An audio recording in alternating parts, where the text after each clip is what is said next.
para que você abrisse agora a palavra de Deus em Isaías 53. Eu não sou muito de dar título à pregação, eu gosto de pregar logo e, enfim, Isaías 53. Mas se eu fosse dar um título a essa mensagem, com certeza seria uma pergunta: quem vai acreditar no que eu vou pregar aqui?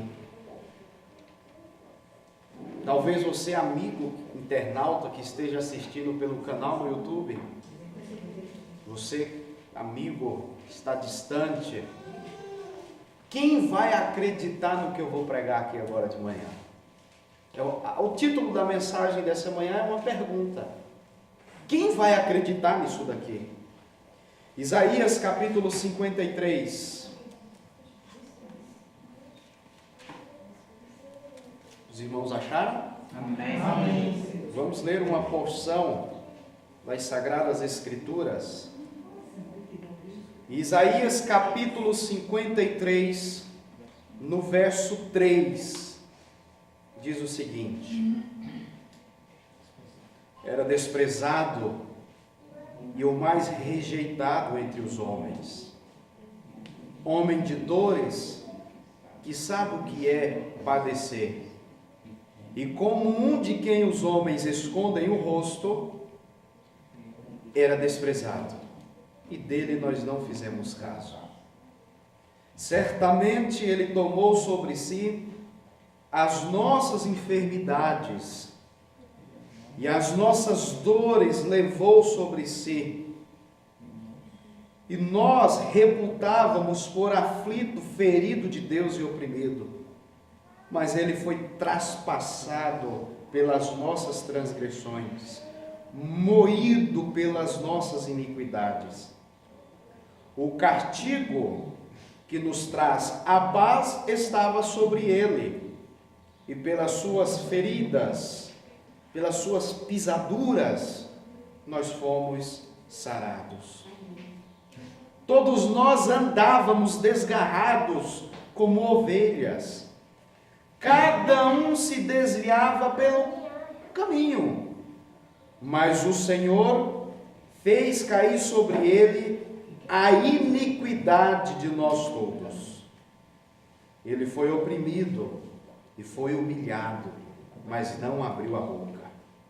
Como um cordeiro que foi levado ao matadouro, e como uma ovelha muda perante os seus tosquiadores, ele não abriu a boca. Senhor nosso Deus, uma porção das Sagradas Escrituras foi lida nesta manhã. Por favor, Pai, esvazia o meu coração de qualquer sentimento ruim, de tristeza, de qualquer coisa, e me usa para transmitir a palavra nesta manhã. Abra o coração e a mente dos meus queridos irmãos, para que eles possam sair diferentes da maneira como entraram aqui. Por favor, Pai querido, tem misericórdia de nós e perdoa os nossos pecados. É isso que eu agradeço e peço em nome de Jesus. Amém. Amém. Irmãos, o texto em que nós lemos, de Isaías 53, é um capítulo misterioso da Bíblia. Ele é um capítulo difícil da gente entender. Isaías 53, ele é um capítulo misterioso, porque fala de um amor inexplicável, irmãos. Um amor que dá tudo e não cobra nada em troca. Um amor desinteressado. Um amor que não tem explicação, irmãos.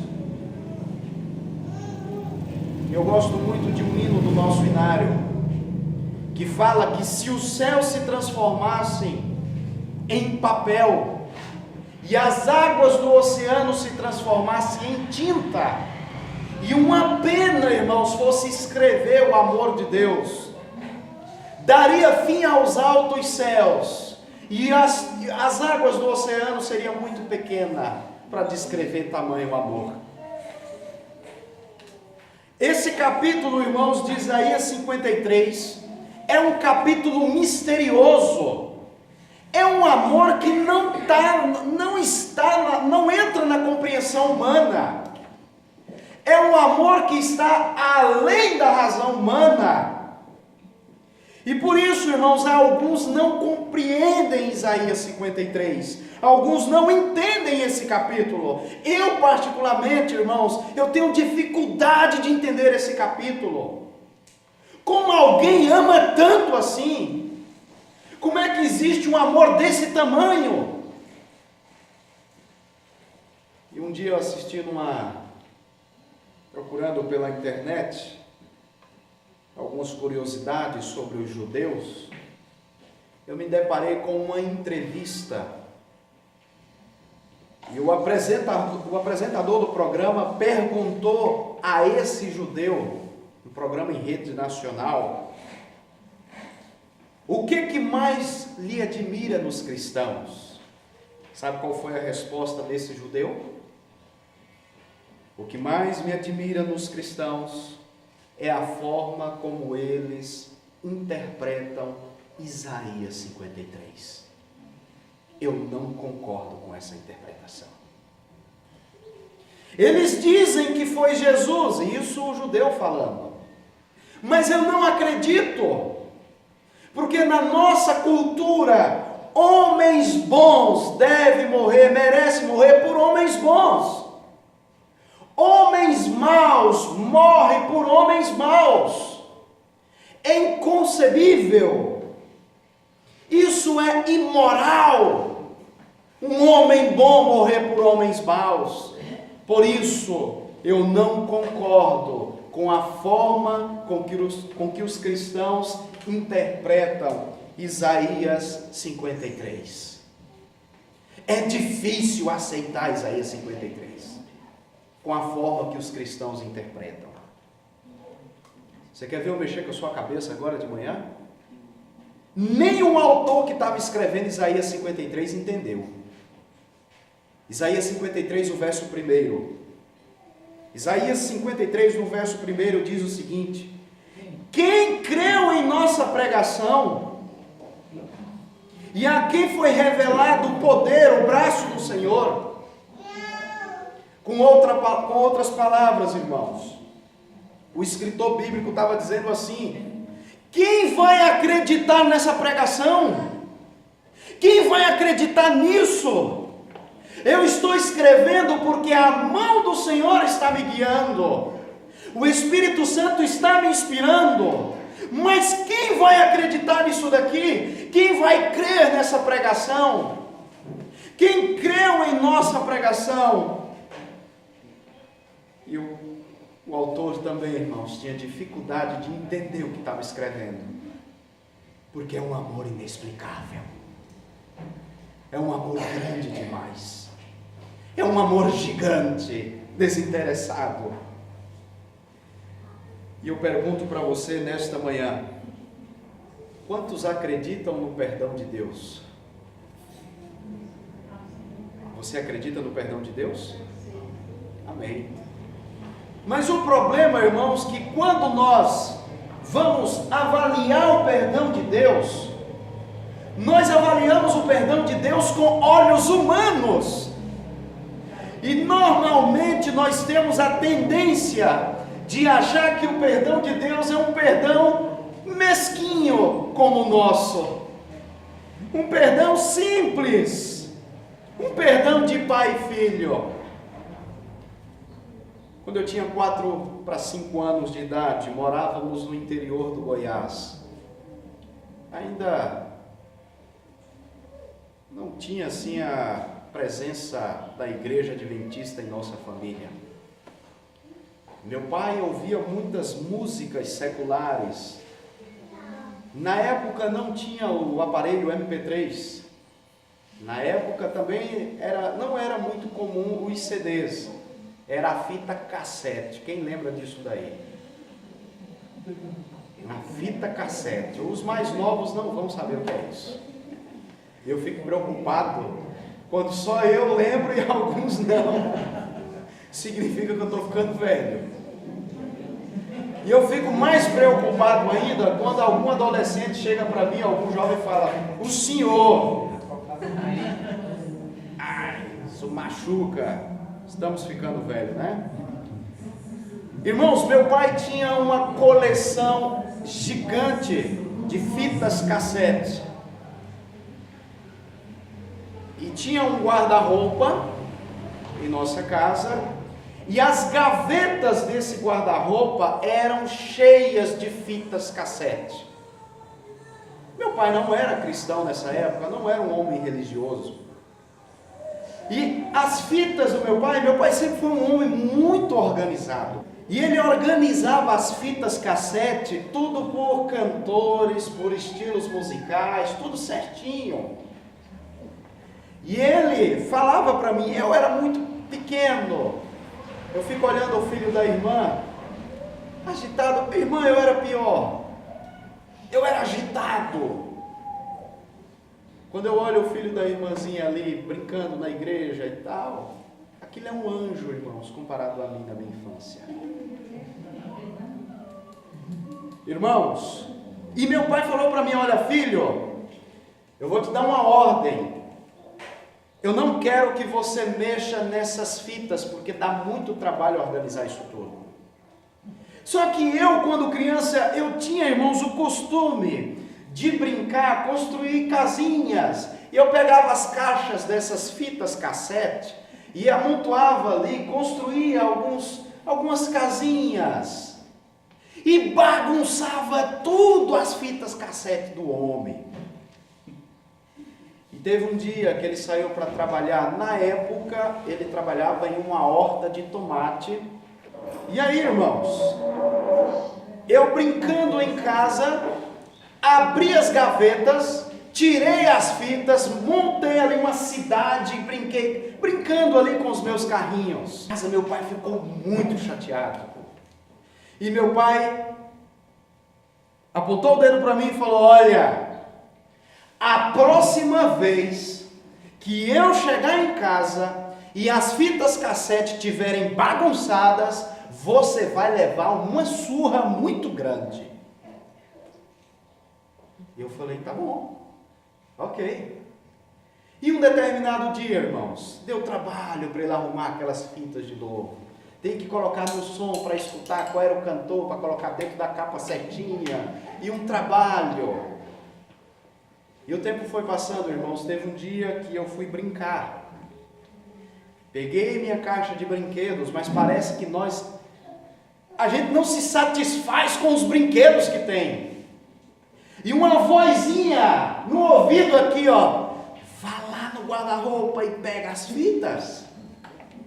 E aí a outra vozinha, não, você vai levar uma surra. E a vozinha aqui do lado, vá lá, brinque, se satisfaz. Brinque com as fitas. E eu não medi esforços, irmãos. Eu fui lá na gaveta das fitas do meu pai e peguei as fitas de novo. Chegando ali, um barulho do portão, eu corri, ajeitei as fitas e arrumei do meu jeito, de novo lá. E meu pai tinha um costume muito, de pegar, abrir a gaveta, pegar uma fita, colocar no som e ali ia jantar, tomar banho, escutando alguma música. Quando meu pai abriu a gaveta, tudo bagunçado. E ele já gritou logo: filho, vem aqui! Irmãos, eu já fui me tremendo, porque eu sabia que ia ser pau. Quando eu cheguei lá, meu pai olhou para mim e falou: eu não disse para você que não era para mexer nas fitas? E no dia que mexesse nas fitas, ia tomar uma surra? Ah, pois se prepara, porque você vai apanhar agora, porque desobedeceu. Irmãos, eu com toda a sinceridade do meu coração, ajoelhei nos pés do meu pai, agarrei na barra da calça do meu pai e pedi perdão. Pai, por favor, não me bata. nome dessa surra, Pai, eu prometo que a partir de hoje, eu nunca mais vou mexer nessas fitas velhas, esse negócio velho, eu não quero mais mexer com isso. Por favor, Pai, me perdoa. E eu chorei, irmãos, e o desespero foi pior do que se tivesse apanhado. E aí eu comecei a gritar, me perdoa, Pai, por favor, me perdoa. Vocês acham que meu pai me perdoou? Sim. Meu pai me perdoa. Eu pergunto para vocês nesta manhã, o que custou, irmãos, para o meu pai me perdoar? Ele perdeu alguma coisa? Hã? Meu pai não perdeu nada em me perdoar. Só que o problema, irmãos, é que quando olhamos para Deus, achamos que o perdão divino é um perdão assim, de humano, mesquinho. Um perdão, filho, tá tudo certo, vai lá. Igual um dia alguém chegou para mim e falou, eu vou lá naquele local que o pessoal disse que não pode ir, depois eu peço perdão a Deus, está tudo resolvido. Entendem o conceito de perdão que as pessoas têm? É só pedir perdão a Deus. Vá lá, vá ao cinema, vá lá, transgrida o sábado. Depois é só pedir perdão a Deus, está tudo resolvido. E não é assim, irmãos. O perdão de Deus envolve sangue. Uma vida teve que morrer. Alguém precisou morrer para que nós tivéssemos o perdão. Em um determinado dia, irmãos, em um jardim no qual tinha tudo para ser perfeito, Deus cria Adão e Eva. E Deus deixou livremente para que o casal comesse de toda a árvore do jardim. Mas Deus só pediu para não mexer aonde? Na caixa de fitas. Filhos, vocês têm todos esses brinquedos para você brincar. Você tem uma caixa de brinquedo. A única coisa que eu peço é, não mexa nas fitas. Não mexa. Porque se você mexer, você vai ser castigado. Você vai morrer. Filhos, não mexam ali naquele local. Da árvore de todas aqui, olha o tanto de comida que tem para vocês. Olha o tanto de coisa que tem para vocês se alimentarem. Mas eu só peço, não mexa na caixa de fitas. Não mexa naquela árvore. E o casal vai e cai, irmãos. Mexe na caixa de fitas. Adão e Eva pecaram, irmãos. Só que na palavra de Deus, irmãos, existem dois princípios de retribuição. E eu queria que você nunca esquecesse disso. Deus olhou para o casal e falou, olha, no dia em que vocês comerem, vocês vão morrer. Obediência merece vida eterna. E desobediência merece o quê? Morte eterna. Estes são, irmãos, os dois princípios de retribuição na palavra de Deus. Vida eterna ou morte eterna? Obediência merece vida eterna. Desobediência merece a morte eterna. E agora o casal mexe na caixa de fitas, aonde não devia mexer. E agora o pai chega e procura pelos filhos. Chega no jardim. Meus filhos, aonde vocês estão? Adão vai e se esconde, irmãos, com medo da morte. Nós não fomos programados para morrer, irmãos. Deus nos criou para viver com Ele para sempre. Ninguém quer morrer, irmãos. Eu achei interessante que um estudo foi realizado e foi descoberto que até os terroristas que matam em nome de Alá, eles fazem aquilo, mas com medo de morrer. Eles têm medo de morrer. Eu pergunto para você nessa manhã, quantos aqui querem morrer hoje? Ninguém quer morrer hoje, irmãos, porque ninguém foi projetado irmãos. Todos nós fomos projetados para viver para sempre. Mas Deus tinha a sua palavra. E o que Deus disse está dito. Seca-se a erva, murcha-se a flor, mas a palavra de Deus permanece eternamente. Amém. Amém. Deus disse, está dito, irmãos. Se Deus falou, se comerdes desse fruto, é certo que morrerás. O princípio de retribuição pela desobediência. E agora, irmãos, Satanás olhando essa situação. Deus, seus filhos tinham desobedecido, e Satanás, eu fico imaginando que ele, de longe, só observando, quer dizer que Deus vai matar só porque comeu uma frutazinha? Que Deus mau é esse? Só porque comeu uma fruta já vai matar? Eu quero ver mesmo. Porque Deus ama os seus filhos. Ele disse que teria que matar. Eu quero ver se Deus vai matar seus filhos. Se Deus não matar os seus filhos, eu acuso ele de mentiroso. E se Deus permitir que seus filhos morram, eu acuso ele de ser mau. Eu quero ver agora. Para Deus não importa a opinião de Satanás. O que Deus disse está dito, irmãos. Amém. Deus não se importa com a opinião do inimigo. Para Deus não importa o que Satanás estava falando. E é neste momento, irmãos, que entra em cena a figura majestosa de Jesus Cristo. Jesus entra, irmãos, e antes de Deus o Pai dar a sentença final, Jesus fala: Pai, só um momento, deixe-me ir à terra, deixe eu viver como eles, deixe-me viver como eles, deixa eu me tornar humano, porque eu quero conhecê-los mais de perto, eu quero viver em uma carne humana. E então, queridos, conhecemos a história. O livro História da Redenção da Mensageira do Senhor diz que os anjos do céu não queriam deixar Jesus vir morrer por nós. Os anjos do céu falaram assim: não, o Senhor não pode ir.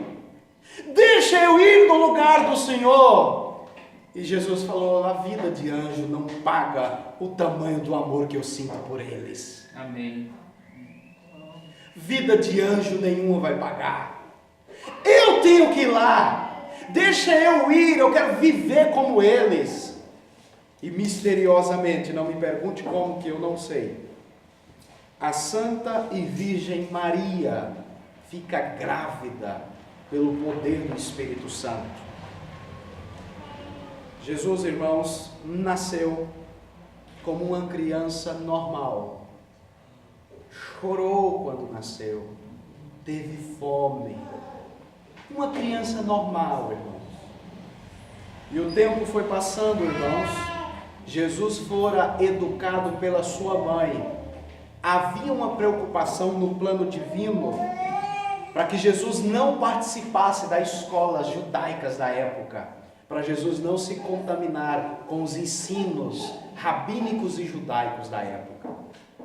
Durante toda a sua infância, fora ensinado pela sua mãe, e teve uma infância normal, como qualquer criança.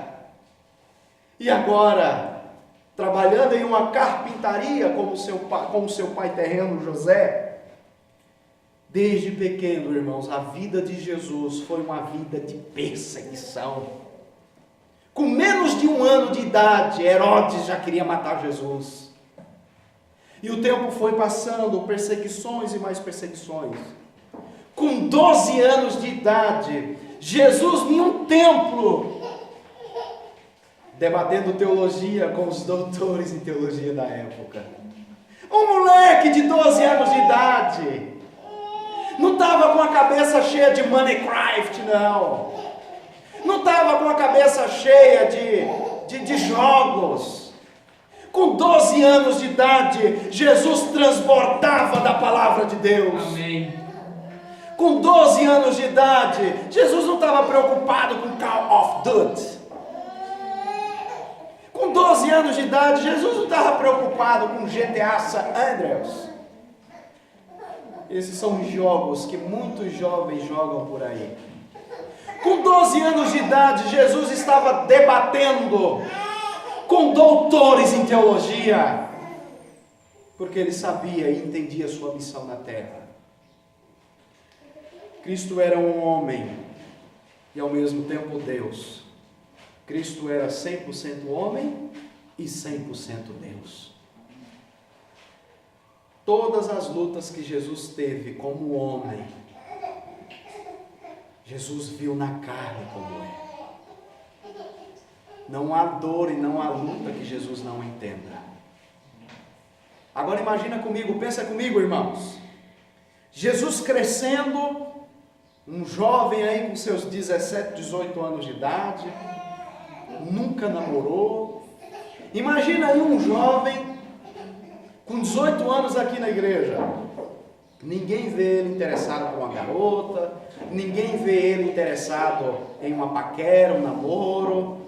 E de repente a pressão da igreja: ei rapaz, escuta aqui, tu não vai namorar não, é? Tu vai ficar no caricó, é? Como dizem, né? Jesus, irmãos, entendia que a sua missão na terra era outra. Imagina a perseguição que Jesus sofreu, irmãos, dentro da sua casa, dentro da sua igreja. Um jovem não era bonito, porque a Bíblia fala que nele não havia formosura, não tinha beleza, não tinha nada que chamasse a atenção nele, não despertava atenção talvez em ninguém, porque não era bonito. Imagina a pressão que Jesus sofria na sua igreja, por ser um jovem optando pelo celibato. O tempo vai passando, irmãos, e a Bíblia fala que Jesus nunca pecou. Jesus passou por todas as provas que um ser humano normal possa passar, mas nunca pecou. Amém. Talvez você olhe e fale: não há dor que Jesus não possa entender. Ele entende. Talvez você fale assim para mim, não há dor que Cristo entenda. Essa minha dor ele não compreende. Ele compreende primeiro porque é Deus e segundo porque foi homem e esteve aqui. Amém. Talvez você olhe e fale para mim: a dor de ser traído por um amigo. Nilton, eu fui traído por um amigo. Essa dor Jesus não entende. É a que mais entende. Foi traído pelos seus melhores amigos de dentro da sua casa. Talvez você fala: eu queria ter nascido num berço de ouro. Eu queria ter conforto na minha casa. Essa dor Jesus não entende. Entende porque nasceu numa manjedoura, lugar de bicho, animal. Talvez você não compreende o plano de Deus para a tua vida. E talvez você, por compreender assim, acha que Jesus não entende a sua dor, ele entende. Talvez você olhe para mim e fale: não, Jesus não sabe o que é passar fome. Não há dor que Cristo não compreenda, irmãos. Ele conhece porque é Deus e também conhece porque é homem. E Jesus foi obediente até o fim. Posso fazer uma pergunta para você? Qual é o princípio de retribuição? Que eu falei no início? Obediência merece o quê? Vida eterna. E desobediência merece o quê? Jesus foi o quê, irmãos? Enquanto ficou provado no jardim do Éden, irmãos, que o homem pecou, o homem caiu, poderia ter sido fiel num jardim perfeito. Jesus vem ao mundo sem jardim, sem riqueza, para mostrar que é possível ser fiel mesmo sem ter nada. Eu pergunto para vocês, irmãos, o que Jesus merecia? Adão e Eva pecaram, desobedeceram e, segundo o princípio de retribuição, merecia? Jesus veio aqui, obediente até o fim, seguiu tudo certinho. Qual era o princípio de retribuição para Jesus, irmãos? O que nós perdemos como homem, Jesus ganhou como homem, irmãos. Depois que Cristo, irmãos, viveu e subiu aos céus, depois da sua morte, que ressuscitou e subiu aos céus, o que eu vou falar para vocês não está registrado na Bíblia. É uma imaginação que eu tenho, uma curiosidade que eu tenho no meu coração. Imagina você que Jesus ali sobe aos céus e o Espírito de profecia fala que Jesus foi recebido com uma festa no céu. Porque o sacrifício foi aceito. E ele começa a conversar com o Pai. Pai, a sua palavra foi dita, que se o homem pecasse, ele deveria morrer. Mas tem uma coisa que a sua palavra não disse. O Senhor não disse que poderia haver substituição.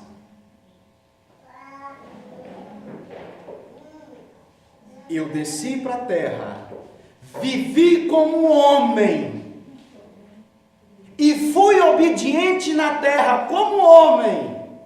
Eu tenho duas vidas, uma porque sou Deus, e a outra vida pelo princípio de obediência, de retribuição pela obediência. A minha vida porque sou Deus, e a segunda vida porque, sendo obediente, eu tive o direito da vida pelo princípio da retribuição. Essa segunda vida eu ofereço aos seres humanos.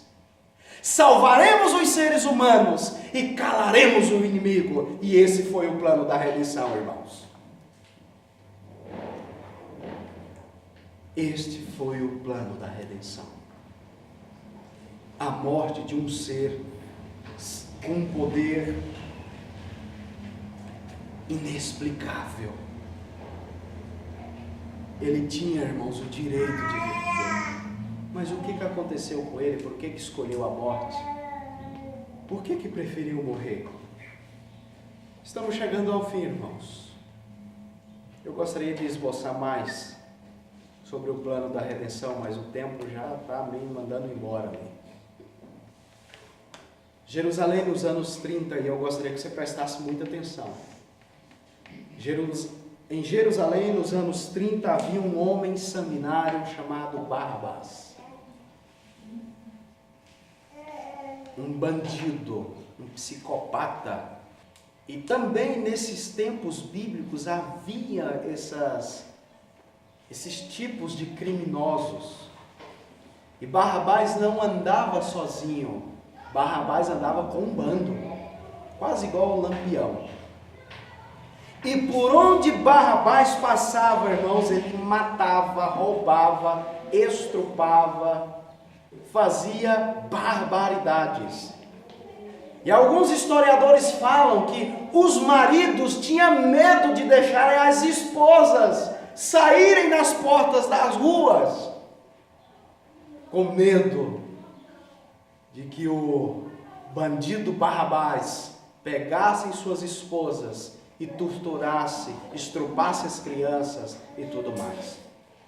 Só que um dia saiu nas mídias de comunicação da época: Barrabás foi preso. Barrabás foi preso. E houve uma festa, irmãos, porque era o que todo mundo queria. O povo queria ficar em paz, andar pelas ruas tranquilos. As crianças queriam brincar, mas os pais não deixavam, por causa do criminoso perigoso chamado Barrabás. Barrabás foi preso, irmãos. E a pena para criminosos da espécie de Barrabás era a pena de morte. Alguns países no mundo, irmãos, possuem alguns tipos de pena de morte. Alguns países matam os criminosos por afogamento, injeção letal, eles aplicam a injeção no criminoso, ele só adormece. Alguns países, uma forma de pena de morte é o fuzilamento, dá um tiro de fuzil no cara, ele morre. Outros lugares foram a cadeira elétrica. Mas nenhum desses que eu falei para você causa sofrimento. Porque a injeção letal, o cara toma uma injeção, só dorme. A morte de cruz, irmãos, na história do mundo, é a pior pena de morte que alguém já poderia receber. Porque o criminoso, irmãos, era preso num madeiro. E os pregos eram cravados não em pontos vitais. Então, o criminoso ficava na cruz, preso ali. E a morte de cruz, irmãos, era uma vingança da sociedade contra o criminoso. Então, quando havia um criminoso preso na cruz, a sociedade passava e olhava e falava: toma, oh, coisa boa ter acontecido isso com você. E o camarada ficava lá, às vezes, irmãos, demorava dias para poder morrer, porque estava preso, né? Não tinha, nenhum dos seus pontos vitais foi afetado. E eles não davam comida, e o camarada morria com sede, com fome. Durante o dia, irmãos, era o sol escaldante da montanha, e durante a noite, o frio congelante. E a sociedade passava e falava: oh, coisa boa que isso aconteceu com você. E Barrabás foi julgado. Barrabás foi julgado, irmãos, e condenado a uma morte dessas. De repente, irmãos, quando Pilatos estava ali para resolver a situação, Pilatos ali para resolver a situação de Barrabás, o julgamento é interrompido. E eles trazem agora Jesus. Existe um livro, irmãos, chamado Fazedor de Cruzes. Naquela época, todas as cruzes que eram feitas para bandidos eram cruzes feitas por artesãos. E cada bandido era medido, tinha ali a fita métrica para medir braço, para medir tudo, perna, tudo certinho para o artesão fazer uma cruz para aquele bandido. E o artesão, quando descobriu que ele teria a honra de fazer uma cruz para Barrabás, ele ficou muito feliz. Sou eu que vou fazer uma cruz para Barrabás? Sério? Eu quero escolher a madeira mais pesada, porque aqui vai morrer um criminoso. Eu quero escolher uma madeira verde para pesar, porque a madeira verde pesa. Eu quero escolher uma madeira grossa. E aí foi tirando as medidas de Barrabás: tu vai morrer, né, teu condenado? Eita, esperei tanto por esse dia fazer uma cruz para você. E o artesão zombando ali, medindo. De repente, irmãos, tudo isso é interrompido, porque eles trazem um homem inocente.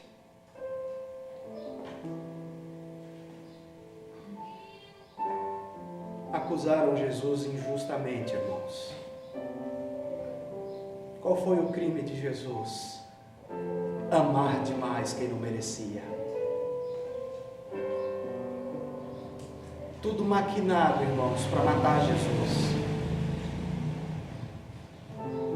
A história conta, irmãos, que Jesus já vinha de uma noite sem dormir. Jesus já vinha do Monte das Oliveiras. Jesus já tinha suado sangue, porque não estava aguentando o peso do nosso pecado.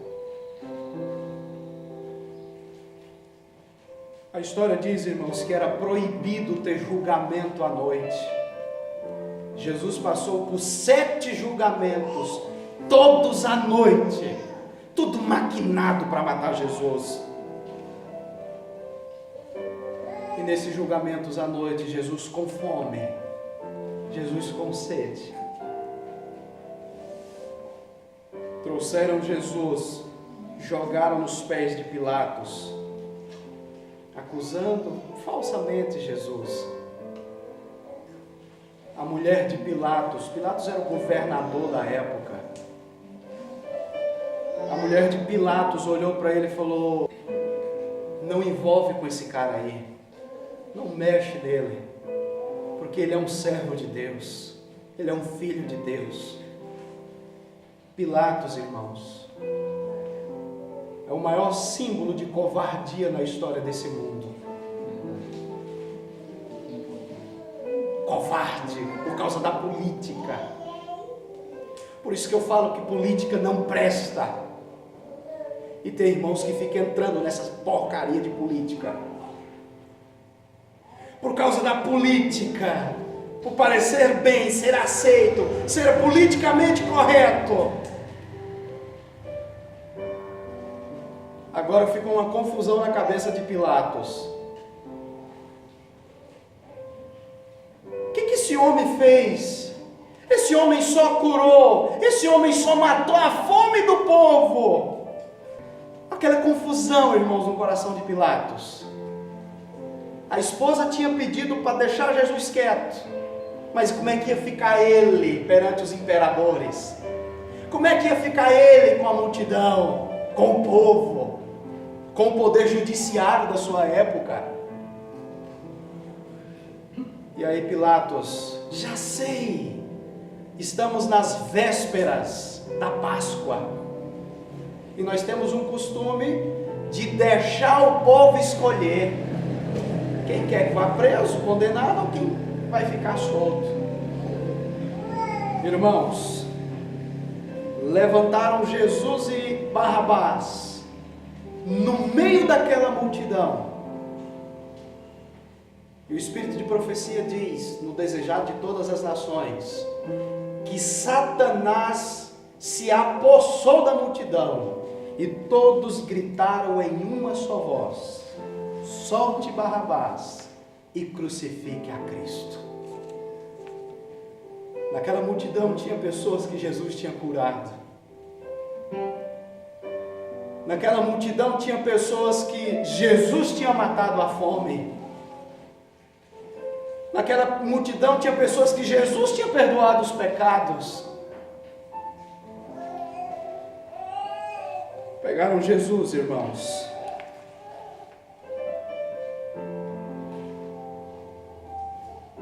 Naquela humilhação. Barrabás então foi liberto, devolvido para o povo até hoje não escolhe bandidos. Barrabás então foi entregue ao povo. Rasgaram as vestes do meu Salvador. Nós vemos as figurinhas, Jesus com uma tanga ali, alguma coisa para tampar a nudez. Mas foi nu, irmãos.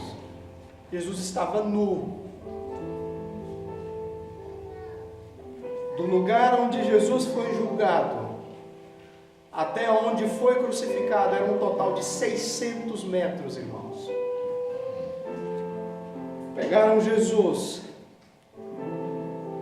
deram 38 chicotadas em Jesus, sem ele merecer.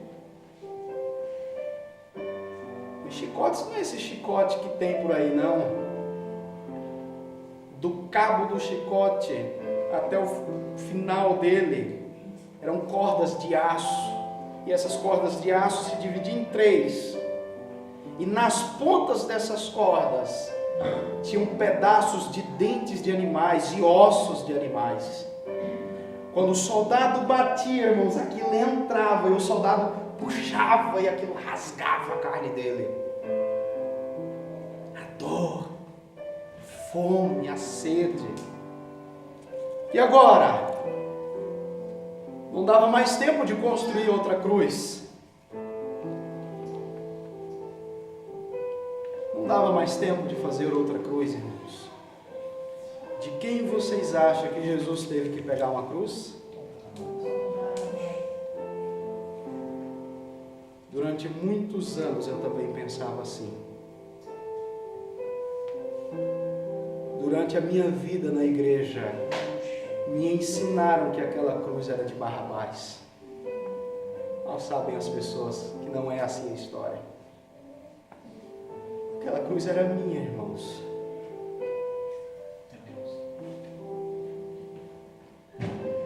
Não se faz cruz para homens inocentes, irmãos. Quem merecia aquela cruz era eu. Aquela cruz era para mim, irmãos. Não se faz cruz para homens inocentes. Era minha aquela cruz, era sua por causa da tua arrogância. Por causa do teu pecado, por causa da minha arrogância, por causa do meu pecado, aquela cruz era minha, não era dele. E o seu corpo agora todo ensanguentado pelas aquelas ruas. Diz a tradição católica, irmãos. Jesus caiu 7 vezes. Levantava, caía de novo. Seu porte físico era magrinho, não aguentava, já estava com fome, estava com sede. E os soldados cuspindo nele. E a cada momento, irmãos, ele se levantava e dizia no seu coração: eu preciso me levantar. Se eu não me levantar, Enilton não vai poder contar essa história em Gravatar, em Serra Grande. Eu preciso me levantar. E ele levantava, colocava a cruz nas costas, caía de novo. Se eu não me levantar, os irmãos de Serra Grande, lá de Gravatar, eles não vão saber dessa história. Eu preciso me levantar. Coloca teu nome. Eu preciso me levantar, porque eu amo demais Inácio. Eu preciso me levantar. Eu preciso ir até o fim, porque Inácio é precioso para mim. Eu preciso me levantar, porque eu amo Simone. Simone é uma das coisas mais lindas que eu tenho na vida. E Jesus arrumava forças e levantava de novo com a cruz e ia. Eu preciso me levantar porque eu amo Mateus. Por causa de Mateus eu tenho que me levantar. Eu preciso me levantar. Lá, irmãos, lá atrás ele olhava para você aqui hoje. Eu tenho que me levantar, porque senão o Pedrinho não vai ter uma história para contar de vitória. Eu preciso me levantar. Eu preciso me levantar, porque senão a Amanda não vai ter uma história para contar. Eu tenho que me levantar. E Jesus olhava para você, olhava para mim e arrumava forças e levantava. Chegaram lá, irmãos.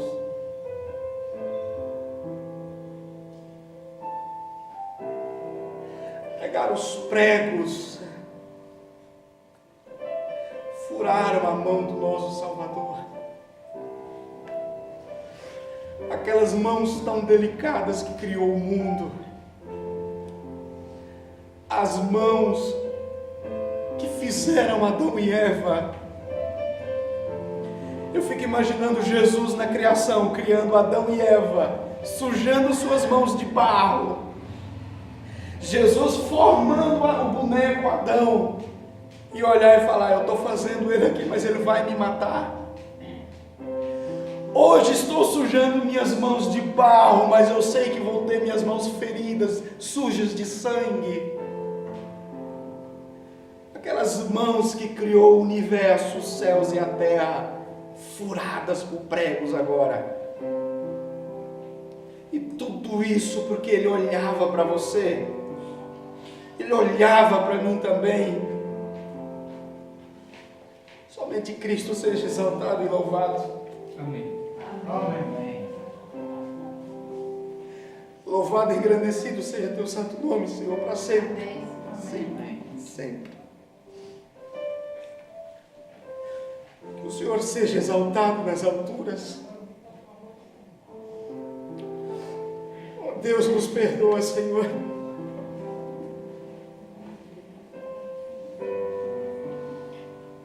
Nos perdoa, que a gente não merece. Nos perdoa, Pai de amor. Obrigado, Senhor, por esse sacrifício. Que somente Cristo seja exaltado e glorificado nas alturas para sempre. Amém. Sempre. E sempre. E sempre. Você é a coisa mais importante que Deus tem nessa terra, meu irmão. Até quando ficar com o coração duro? Até quando ficar com o coração rancoroso? Aceita o chamado de Cristo na tua vida, meu irmão. Aceite a Cristo na tua vida. Peça ao Senhor que te transforme, que te mude. Nós não somos nada. Somos nada. Somos nada. Somos um lixo. E esse amor nos alcançou. Amém. Os animais do campo corriam de um lado para o outro sem entender o que estava acontecendo. Os animais irracionais sabiam que alguma coisa estava estranha. Levantaram Jesus, agora preso na cruz, como se não bastasse, pegaram uma coroa de espinhos, colocaram na cabeça dele. Não és tu o rei dos judeus? Não é rei merece coroa. E aqueles espinhos, irmãos, entrando dentro da carne dele. Podem bater, podem cuspir, vocês podem fazer o que vocês quiserem, mas eu estou fazendo isso porque eu amo meus filhos. E ele olhava e via cada rostinho aqui agora. Lá no passado, Jesus já olhava para você, porque você foi escolhido para fazer parte do reino dos céus. O que você quer da tua vida, meu irmão? O que você quer da tua vida, minha irmã? O que você quer da tua vida, jovem? Até quando vocês vão viver nessa vida mesquinha? Até quando? Eu estou indo embora para minha casa amanhã. Eu não sei como é que vai ser a nossa vida depois de amanhã. O futuro a Deus pertence. Coloca Deus na tua vida e siga o que você aprendeu aqui. Eu ensinei muita coisa para vocês essa semana. Coloque em prática o que eu ensinei para vocês. Que vocês podem ter certeza que já estarão com o passaporte de ida para o céu, já garantido. Amém. Você já sabe o que tem que fazer. Você já sabe. Você já sabe o que precisa fazer, não precisa eu te falar mais nada. Tudo que eu tinha para te dizer, para te alertar, para fazer você acordar da sua vida, eu já disse essa semana, eu já falei. Você sabe o que você tem que fazer da sua vida. Até quando vamos viver assim? Meu desejo em Cristo é que você tome uma decisão ao lado de Cristo. Amém. Você vai colocar de pé agora e nós vamos cantar. O melhor lugar do mundo é aos pés do Salvador. Amém. Amém. Vai para os pés do Salvador. É lá onde é que é para a gente estar. Não adianta nada você ter um quarto luxuoso. Não adianta nada você ter um carrão, uma casa luxuosa, se Cristo não estiver em primeiro lugar. Não adianta nada você ter um quarto invejado, conforto, ar-condicionado. Não adianta nada você ter uma casa na beira da praia. Não adianta nada disso, se Cristo não estiver em primeiro lugar. É Ele, irmãos. É somente Ele. E nele somente.